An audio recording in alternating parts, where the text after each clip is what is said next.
I was sitting in a cafe with an old friend last week, and he was in the middle of what he called a total life audit. He had this thick leather notebook open, filled with these massive, sweeping declarations. Move to a new city, pivot to a high-growth industry, find a life partner. Wow. He looked completely drained, talking about these things like they were heavy, final verdicts that would either save him or ruin him. He was waiting for the big choice that would finally make everything click. The one grand leap. Exactly. But as he was explaining his plan to reinvent his entire existence, I started noticing something else. Every time his phone buzzed, which was often, his thumb would reflexively twitch toward the screen. He'd scroll for exactly 4 seconds, eyes glazing over, and then put it back down, only to repeat the cycle 2 minutes later. He didn't even seem to realize he was doing it. The autopilot. Total autopilot. He was planning a revolution in his notebook, but in reality, he couldn't even win a 30-second battle against an Instagram notification. He told me he felt stuck, like he was standing on the edge of a cliff waiting for the right moment to jump. Right. What struck me, though, was that he wasn't stuck because of a lack of courage to jump. He was being held back by 1,000 tiny, invisible threads he was weaving himself every single hour. He was so focused on the grand leap that he didn't notice the momentum he was building in the opposite direction, 1 3-second scroll at a time. It made me wonder, what if the quality of life isn't actually found in those giant cinematic milestones we obsess over? What if we're looking at the wrong scale entirely? That's it. That instantaneous contrast between his massive goals and his tiny unconscious habits left me thinking. We treat our lives like a courtroom drama, where big decisions are the only thing that matters, but the real verdict is actually being written in the unremarkable seconds we usually ignore. That is the perfect way to frame this dilemma. We are constantly searching for that silver bullet, the dramatic moment of change, when the truth is that the fundamental architecture of our lives is built brick by tiny brick. And we completely ignore the bricks. We're just obsessed with the final building. Exactly. We're obsessed with the outcome, the book, the promotion, the health, but we ignore the arithmetic of tiny, consistent effort that actually generates that outcome. The problem we face, which is really the core mission of this deep dive, is understanding why those seemingly inconsequential choices— The micro decisions. The micro decisions, yes. Why they are so hard to control even when our grand intentions are crystal clear. Absolutely. And we need to move beyond just, willpower failure and look at the underlying science. What is the fundamental evolved reason why we find inertia so seductive and effort so repulsive? Right. This deep dive is going to explore the mechanisms of why intention fails and how small actions compound. We're going to connect contemporary psychological concepts like, say, decision fatigue and cognitive shortcuts, all the way back to deep evolutionary biology. Specifically, life history theory. Yes, to understand why our brains are currently wired for inertia and, most critically, how the modern environment exploits that wiring. Let's get into it. When I first started digging into this whole idea of micro decisions, I realized that so many of our daily struggles, they aren't moral failings, they're echoes of ancient survival strategies. I came across a profile of a young professional, let's call him Leo, living in a high-density city. And Leo is he's exhausted from his day job, which is purely mental labor. Right, a knowledge worker. Every evening, he finds himself glued to his sofa, scrolling through short-form videos for hours on end, feeling frustrated because he knows he should be working on a personal project. I think a lot of people can relate to that feeling. And he's constantly beating himself up, assuming he's just inherently lazy. But when you look at it through the lens of evolutionary biology, you realize he's enacting a powerful, energy-saving survival tactic inherited directly from his deep past. That story about Leo introduces the core concept perfectly. Evolutionary mismatch. This is where our ancestral energy-saving instincts clash directly with just the unprecedented abundance and stimulation of the modern environment. It's a total mismatch. For our ancestors, saving energy was the ultimate win. So Leo's prehistoric hardware, which is still running the show in his brain, is screaming at him to conserve every last calorie because it anticipates a famine that, simply isn't coming. Can you elaborate on that, on the ancestral blueprint? What was the adaptive landscape that favored this deep-seated instinct for energy conservation? Well, think about the Pleistocene epoch, the world of our ancestors. The environment was characterized by huge variability in resource availability. Feast or famine. Literally. A successful hunt might sustain the group for days, but that could be followed by a week of real scarcity. So natural selection heavily favored a whole suite of genetic, behavioral, and physiological traits designed around efficient energy extraction and, crucially, storage. So your body had to be ready for the next period of starvation. Exactly. Hunting and gathering required these constant, high-level bursts of physical energy, but the rest periods afterward, they were critical for survival, a time to refuel and conserve. So saving energy was the ultimate survival tactic. It was everything. You never knew when that stored fat or conserved metabolic power would be needed for the next chase or the next migration. This is really the foundation of concepts like the thrifty genotype. The ability to efficiently convert and store calories as fat was a massive life-saving advantage. And those traits are still with us because evolution moves, well, incredibly slowly. Glacially. And this is where Leo, sitting on his couch with a fully stocked fridge and a high-speed internet connection, hits the wall. His environment changed dramatically in the last few hundred years, but his hardware hasn't. That's the crux of the modern conflict, isn't it? The mismatch. It is. The core ancestral traits, the efficient storage of energy, and the deeply ingrained drive to seek rest become highly maladaptive in the industrialized settings we live in today. We live in a world with, an overabundance of hyper-palatable, calorie-dense foods, and the physical energy we need for daily life is minimal. We sit at desks, we commute in cars. When you combine that ancient drive to save energy with a modern high-calorie environment, the resulting energy imbalance is almost inevitable. It's a huge reason we're seeing this global rise of chronic lifestyle diseases. It's no wonder our baseline behavior gravitates toward the sofa, the effortless scroll, and the most accessible high-reward comfort. It is, quite literally, the path of least resistance. And what's so interesting is that the path of least resistance isn't just a psychological thing. It's a fundamental principle we see everywhere in the natural world. Oh, it's a universal rule. We see it in physics. Water flows downhill. Electricity seeks the lowest impedance route. Even, complex machine learning algorithms, if you don't constrain them, will find the most efficient way to achieve their objective, often cutting corners we wouldn't anticipate. So the human brain is just applying this same principle to the currency of mental effort. It is. But the human brain takes this a profound step further than just physics, doesn't it? It doesn't just take the easy path. It actively justifies the easy path as the correct one. Which makes it so hard for us to even recognize when we're falling into one of these maladaptive loops. This is where the research on effort avoidance becomes so deeply revealing, and it's a textbook example of cognitive dissonance in action. Right, there was that study from University College London. A simple yet brilliant study. Participants were shown a screen with a cloud of moving dots and were told to move a handheld lever to match the direction of the dots, either right or left. Okay, pretty straightforward. And initially, they were highly accurate. The cognitive task was simple. Identify the movement, match the movement. Just a standard sensory motor response. Then the researchers introduced a directional load to the handle. They used magnetism or resistance to make it slightly but noticeably harder to move the handle in the correct direction than the incorrect direction. So if the dots were moving left, suddenly moving the handle left required more physical effort. Exactly. And the effect was immediate. Participants became biased. They unconsciously avoided the effortful response and moved a handle in the opposite, easier direction.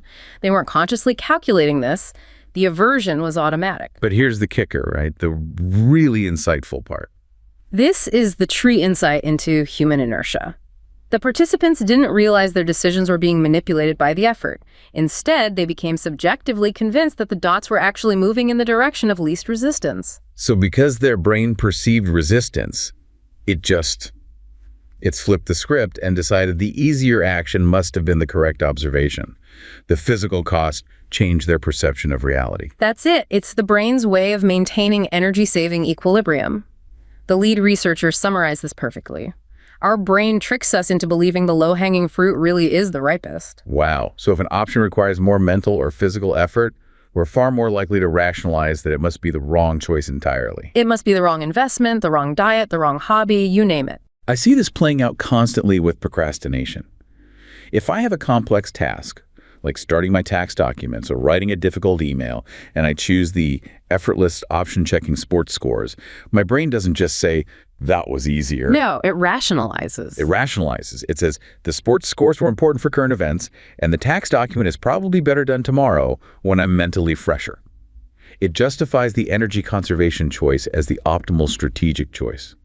That rationalization is the true insidious nature of effort avoidance.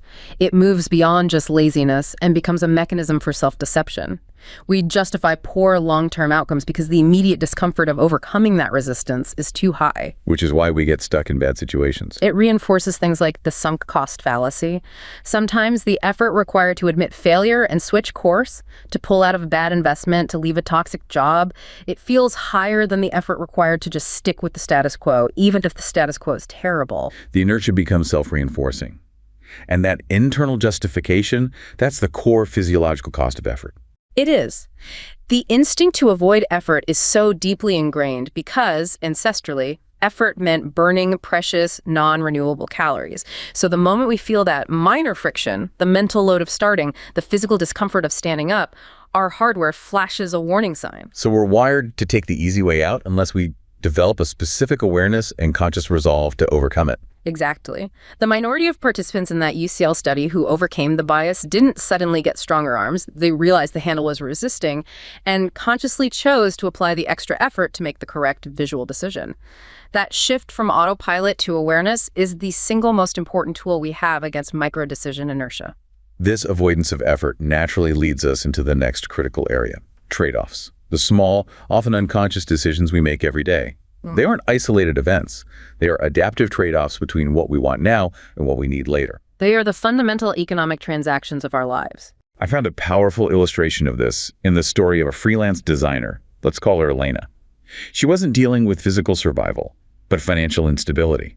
She lived in a large, expensive city with rising rents, creating this environment of perceived economic precarity. Okay, so a lot of uncertainty. A ton. And every morning, Elena faced a micro trade-off. Should she spend 30 minutes exercising a long-term investment in her physical maintenance, or what evolution calls somatic investment? Or should she answer 5 extra client emails immediately to secure a few more euros? And which did she choose? Almost always the emails. To an outsider, she was just a hustler. But biologically, she was making an adaptive trade-off that is perfectly explained by life history theory. Her environment was signaling deep uncertainty, essentially acting like high extrinsic mortality. So her brain prioritized immediate resource acquisition, the short-term euros, over the long-term investment in her body. And the mental toll of 1,000 tiny choices that favor the now over the later is what ultimately defines her health trajectory and her stress level. Elena's choice illustrates that micro-decisions are always adaptive trade-offs between immediate resource acquisition and long-term somatic investment, and it all depends on the ecological context. This daily budgeting of time and energy is precisely what life history theory is designed to explain.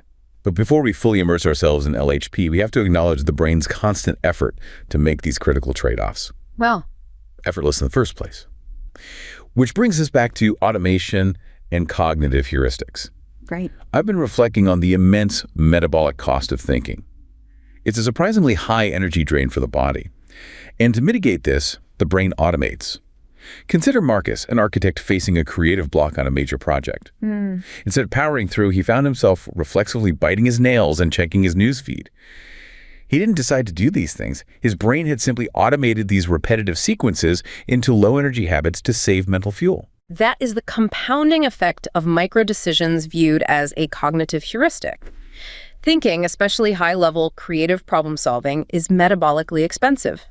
The human brain, while only about 2% of our body mass, can consume up to 20% of our resting metabolic rate. It's an absolute energy hog. It is. So natural selection favors the creation of autopilot settings. So the brain takes actions we repeat often, like Marcus's newsfeed checking, and turns them into a low-voltage behavioral loop. This saves energy, but it fragments his focus, ensuring he never builds the necessary mental momentum for that complex creative work. It's an optimization strategy gone awry. We are the architects of our own automation. If we don't consciously design the initial loops, if we don't intentionally build friction around the bad and ease around the good, our biology will default to whatever is easiest. And the danger here is realizing that our identity, in many ways, is simply the collection of these low-energy autopilot settings. That's a powerful way to put it. This need for efficiency is constantly being challenged by the sheer volume of choices we face every day. And that's what leads us into the concept of decision fatigue. Precisely. Behavioral and psychological research confirms that our decision-making capacity is not a static resource, it's limited mental energy. The sheer quantity of choices we face in modern life, from which brand of toothpaste to use, to what to watch next, to dozens of financial microtransactions, it wears down our mental stamina. And that fatigue, when applied to finance, becomes financial fatigue. Right. So the consequence isn't just that we get tired, but that the quality of our decisions declines as the quantity of decisions increases. Can you give us the clearest examples of how this fatigue compromises our judgment? Well, we see several undeniable effects. The first is what you could call the end-of-day spending bias. People are significantly more prone to impulsive, high-reward spending late in the day or evening when that mental energy for self-control is depleted. So they buy things they don't need, or they click order on that expensive meal because the energy required to cook or budget feels too high. Exactly. And that leads to the second effect: avoidance or extreme procrastination on high-impact, mentally taxing tasks. The important stuff. The really important stuff. When the brain is fatigued, it defers tasks that signal a massive mental load. This includes things like investment planning, reviewing complex legal paperwork, updating a will. All the things that get perpetually moved to the bottom of the to-do list because the perceived effort of starting them is simply too high for a depleted brain. And the third major symptom is the over-reliance on defaults. When faced with an overwhelming array of options, which insurance plan, which retirement contribution rate, we often just default to the status quo or the path of least resistance. So we stick with existing policies or automatic options even when deep down we know better alternatives exist. The cognitive cost of switching is too high, so we choose inertia. Precisely. And the modern digital economy, with its constant small payments and streaming platform choices, just amplifies this drain exponentially. This entire structure of choice, energy conservation, mental automation, fatigue, it's really just the psychological manifestation of a deeper, ultimate evolutionary concept, life history theory. Yes, let's delve into that framework now, as it explains the why behind all these trade-offs. So what is LHT at its core? Life history theory, or LHT, is the grand organizing principle in biology that explains how organisms budget their limited time and energy to maximize fitness across different environmental conditions. The core premise is the universal constraint. Individuals, regardless of species, have limited resources. So you can't have it all. You can't achieve what you call the Darwinian demon, an organism that maximizes survival, reproduction, growth, and longevity all at once. Impossible. Every investment in one area must be a trade-off against another. So LHT looks not at single traits, but at the entire coordinated suite of traits like size at birth, age at first reproduction, and lifespan, and how these traits are interconnected through necessary trade-offs. And the most famous example of this trade-off is what? Survival versus reproduction. That's right. It's known as the disposable soma theory. This theory suggests a dynamic trade-off.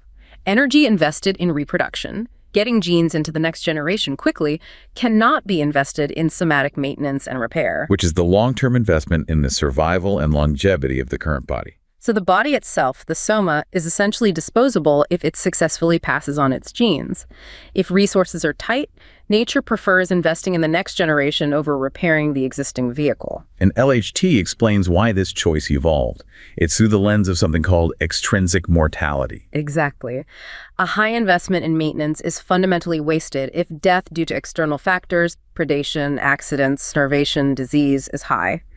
If the future is uncertain and dangerous, the optimal strategy for fitness maximization is to prioritize immediate, rapid reproduction. Because efforts toward longevity would likely be nullified by an external hazard anyway. Live fast, die young, and leave a lot of genetic material. That's the calculation. Which sounds exactly like our designer, Elena, prioritizing the immediate resource acquisition over her long-term health, because her current financial environment signaled high instability. It's the same basic calculation playing out at a psychological level, and we see compelling evidence for this in the natural world, the famous opossum study, for example. Right, the one that demonstrated the link between environmental hazard and the rate of aging. Yes. Researchers compared mainland opossums who faced high levels of predation with an insular population on Sapelo Island, which had been isolated and had much less predation. And the results were dramatic. They were. The island females, facing fewer external hazards, showed significantly delayed senescent, slower physical aging. Less danger meant selection favored allocating more energy to living longer, repairing damage, and maintaining the body. And there was a fruit fly experiment that directly manipulated this trade-off, too. Correct. In selection experiments on Drosophila, researchers were able to artificially select for longevity. They compared those long-lived flies with the control group. And initially, increasing the fly's lifespan led to a noticeable reduction in their fertility, especially early in life. So that reinforced the trade-off idea. More resources were being spent on repairing the body rather than producing immediate offspring. It did. Interestingly, later generations of the long-lived flies began to recover some normal fecundity while retaining their increased longevity. So it suggests that while the fundamental trade-off exists, the organism's metabolic organization can adapt to find a new, more efficient equilibrium. But there was still some cost, right? Yes, even the long-lived females still gave rise to fewer viable adults than control females, indicating that the initial cost of longevity constrained overall reproductive fitness in some capacity. It's a dynamic, complicated equation. This scientific detail brings us to a crucial nuance for anyone learning about this. Life history theory is deployed in two distinct fields, LHTE in evolutionary biology and LHTP in psychology. And this distinction is crucial to avoid what's called the jingle fallacy, the error of assuming two different concepts are the same just because they share a name. Okay, so break that down for us. LHTE. LHTE, or evolutionary biology LHT, focuses on ultimate evolutionary explanations. It uses explicit mathematical modeling to explain how selection drives species or population divergence over millions of years. It asks, why did humans evolve to live this long in the first place? So LHTE is interested in the species-level decision to live fast or slow. It explains why a mouse lives 18 months and an elephant lives 70 years. Exactly. Now, LHTP, or psychological LHT, focuses on a much shorter timescale, proximate goals, individual differences, and phenotypic plasticity. It assumes that psychological traits like risk attitude, impulsivity, ability to delay gratification can vary along a fast-slow continuum based on the personal lived environment of the individual. So LHTP is less concerned with the human species' average lifespan and more concerned with how an individual person develops a specific strategic response based primarily on their childhood environment. Precisely. If childhood environments signal high unpredictability, scarcity, or high risk, the individual may developmentally calibrate toward a faster life strategy. This means prioritizing immediate resource acquisition and focusing on the short term because the future seems highly uncertain. And that's where we see traits like higher impulsivity and steeper time discounting, valuing $100 now much more than $150 next year. Exactly. It explains why our designer, Elena, prioritized those immediate emails and short-term earnings. Her present environment signaled unpredictability, pushing her cognitive strategy toward the faster end of the spectrum. Her micro-decisions were merely the observable output of that deep strategic calibration. This entire structure of evolved behavioral rules, energy conservation, strategic trade-offs, it only works if the environment is, well, honest. And in the modern world, those cues are no longer honest. They're being amplified and manipulated, which brings us to the profound and often tragic concept of the evolutionary trap. What exactly is an evolutionary trap? It occurs when an evolved adaptive trait suddenly becomes maladaptive due to a rapid environmental change, usually an artificial human-created change. The organisms are making profoundly inappropriate choices because the simple decision rules they evolved for normal circumstances are suddenly invalid. It's the ultimate mismatch.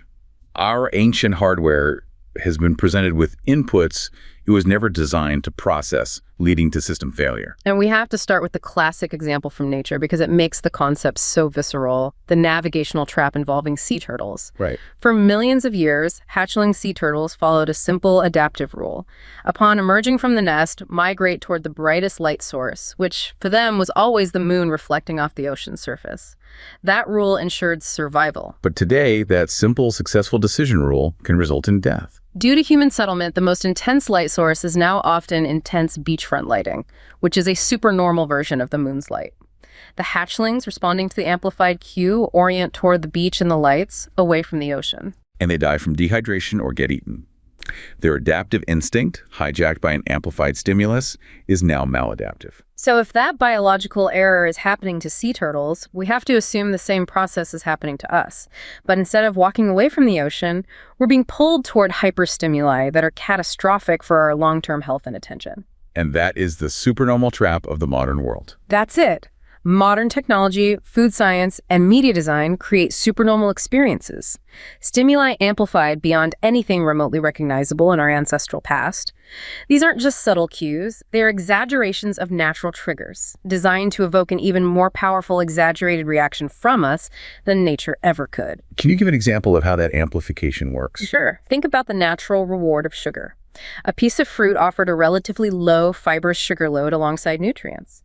Modern highly processed candy is a massive, refined dose of pure glucose and fructose, amplified many times over. And the digital equivalent. The short-form video feed. It takes the natural human curiosity for new information and delivers it in an amplified, endlessly refreshing loop, engineered for maximum novelty and minimal effort. And the result of that amplification is a neural hijack. Exactly. Supernormal stimuli are engineered to capture our attention intensely, produce stronger emotional reactions, and drive greater perseverance in those responses. They hijack our neural circuitry to make them almost impossible to ignore, pushing us to repeat behaviors far beyond what is adaptive or healthy. So let's talk about the neurobiology of this hijack. You mentioned two primary circuits are being exploited. The key is that these stimuli are exploiting the ancient systems that evolved to manage survival. The first is the reward system, specifically the nucleus accumbens, a central structure in the brain's reward pathway. And that's less about pleasure and more about, the wanting, the craving. Yes, exactly. It's more about the drive to seek and want than the feeling of pleasure itself. Reward-driven triggers, hyperpalatable food, attractive images, social media notifications intensely activate the nucleus accumbens, driving approach behaviors. We evolved to seek out energy and novelty. Now manufactured stimuli are delivering immediate, potent, concentrated doses of those signals, forcing the seeking behavior into overdrive. And the reward is delivered with near zero energy expenditure, which ties right back to Leo on the couch. His brain wants novelty and reward, and the scrolling loop offers it with the lowest possible physical effort. It's the perfect evolutionary trap. And the second circuit, the fear circuit. Then you have the exploitation of fear. Manufactured drama, extreme political rhetoric, or horror movies, they rely on intense fear responses involving strong amygdala activation.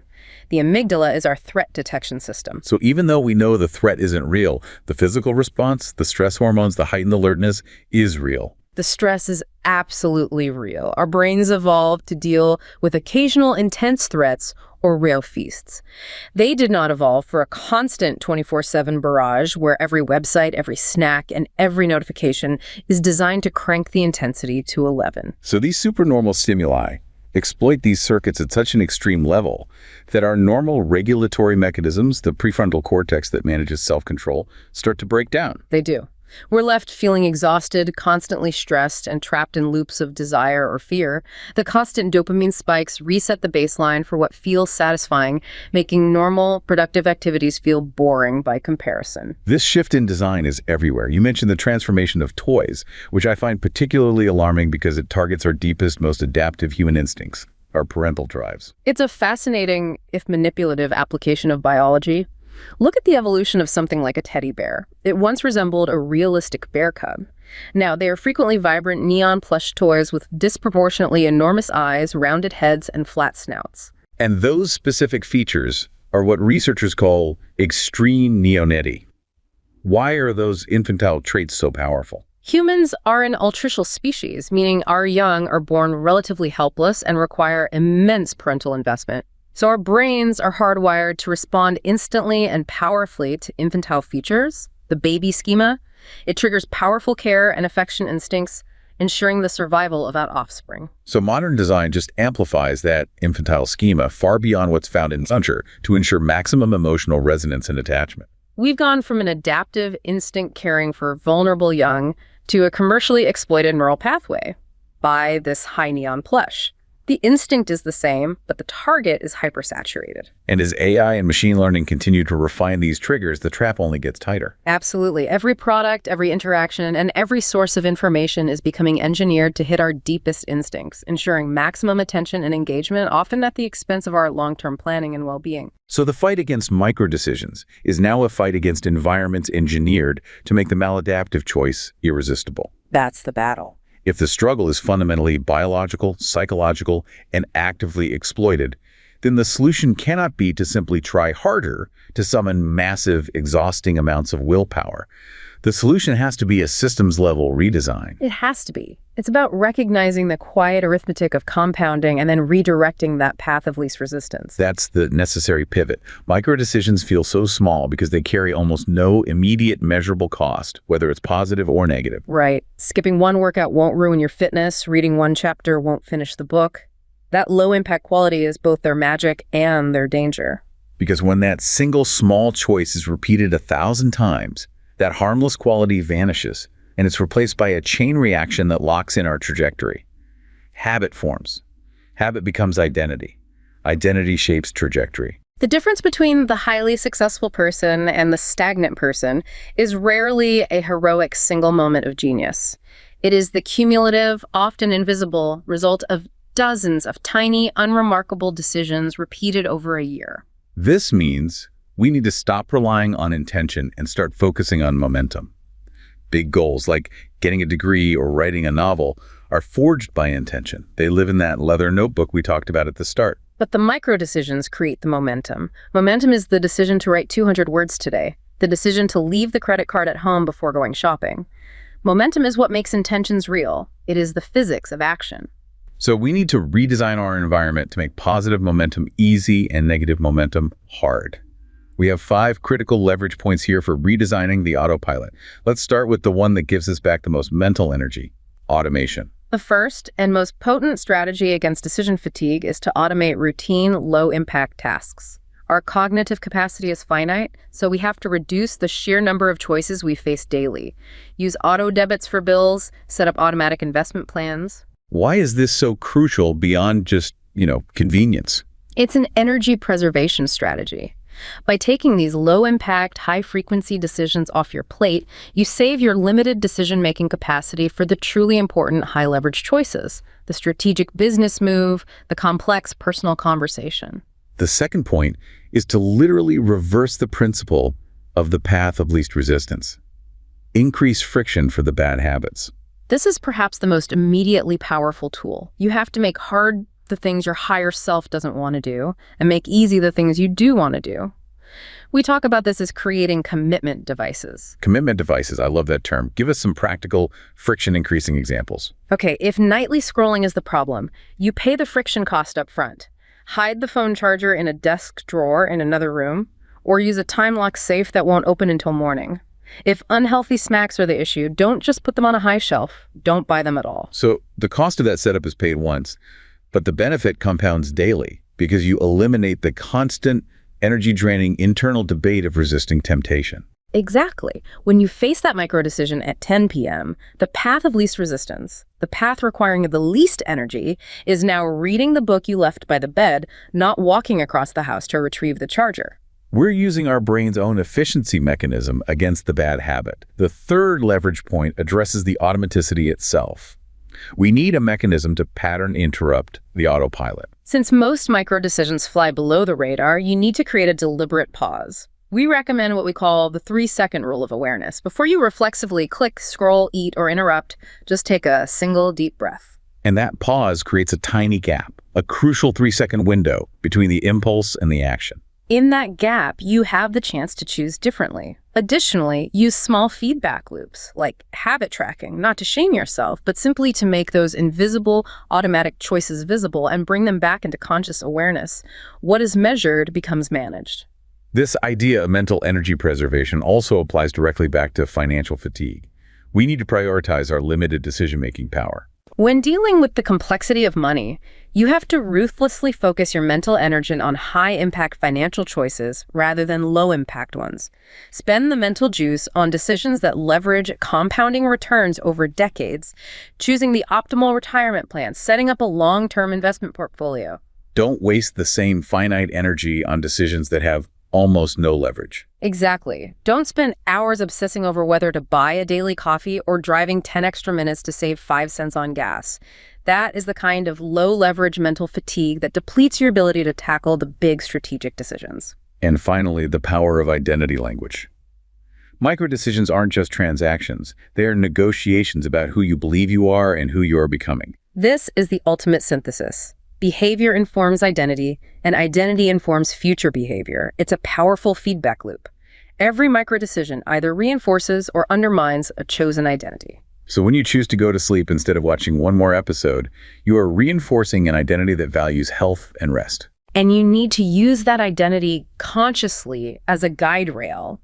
Instead of saying, I have to exercise, which implies a burden, try, I'm the kind of person who honors my commitment to movement, and then back that identity with the tiny behavior, just putting on the shoes. The gap between who you say you are and what you do is where inertia lives. And when your micro-decisions align with your stated identity, the entire process becomes self-reinforcing, requiring less willpower and becoming, ultimately, effortless. This principle also profoundly shapes our most critical relationships. The choice to ask one more clarifying question, to say I'm sorry first, or to leave the phone in another room when someone you care about walks in. These tiny acts accumulate into trust and safety faster than any single grand gesture. The microdecision is truly the foundational unit of character and relationship capital. This has been a necessary and profound deep dive. We started with the realization that we are often distracted by the grand leaps, the massive visible choices, while ignoring the tiny invisible threads that make up the real fabric of our lives. And we have seen that the struggle against inertia is not a moral failing. It is profoundly biological and environmental. Our ancestral energy-saving wiring is being exploited by modern supernormal stimuli, driving us inevitably toward the path of least resistance. Which is often the path of lowest future reward, perfectly encapsulated by the rules of life history theory and the principle of evolutionary mismatch. The quality of your life is not a grand reveal at the end of a long journey. It is the product of consistent small choices that shape your health, attention, relationships, and character. We don't need a total life reformation. We need to steward the small moments by intentionally designing our environments and recognizing the critical power of momentum over raw, depleting willpower. When you look at your struggles through the lens of evolutionary trade-offs and cognitive automation, the solution becomes clear. You don't fight the desire for ease, you manage the friction.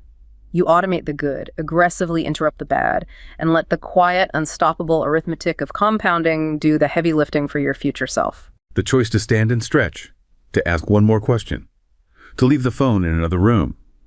These tiny acts are the bricks of an ordinary life that, when laid with consistent care and awareness, will make something extraordinary, though that profound accumulation may not be visible until a year or even a decade has passed.